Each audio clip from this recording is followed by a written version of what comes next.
Menteri Koordinator Bidang Perekonomian Airlangga Hartarto mengungkapkan perkembangan signifikan dalam ekosistem emas nasional.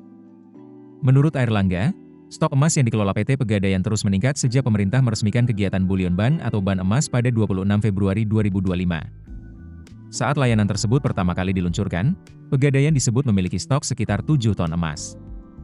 Namun kini, jumlahnya telah melonjak menjadi 153 ton. Airlangga menyebut, nilai dari stok tersebut mencapai sekitar 20 miliar dolar AS, atau sekitar 356,6 triliun rupiah berdasarkan kurs 17.861 rupiah per dolar AS.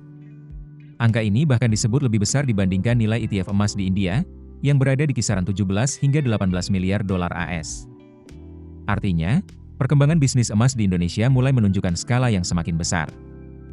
Airlangga menilai lonjakan stok tersebut menunjukkan besarnya potensi Indonesia untuk mengembangkan ekosistem emas dan investasi berbasis emas.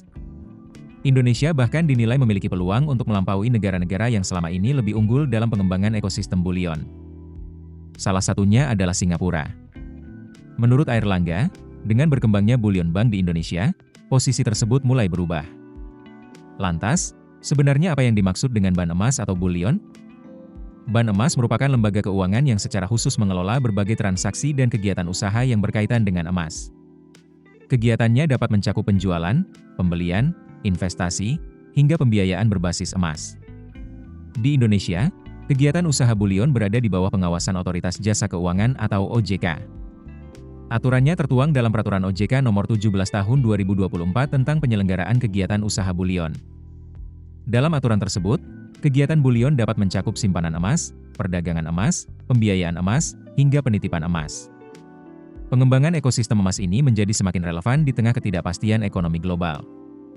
Emas selama ini dikenal sebagai salah satu instrumen yang dapat menjadi safe haven, atau aset yang cenderung dicari investor ketika kondisi ekonomi dan pasar mengalami ketidakpastian. Bagi masyarakat Indonesia, emas sebenarnya bukan instrumen yang asing. Terutama bagi masyarakat yang selama ini menjadikan emas sebagai salah satu pilihan untuk menyimpan maupun mengembangkan aset. Pegadaian pun menjadi salah satu lembaga yang banyak digunakan masyarakat untuk berinvestasi dan menyimpan emas. Namun, pemerintah kini ingin membawa ekosistem emas Indonesia ke level yang lebih besar. Bukan hanya perdagangan emas fisik, tetapi juga melalui instrumen investasi di pasar modal.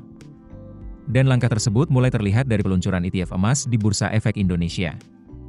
Pada Senin, 10 Agustus 2026, OJK bersama Bursa Efek Indonesia atau BI meluncurkan instrumen investasi ETF emas. Sedikitnya 5 manajer investasi ikut serta dalam penerbitan ETF emas tersebut.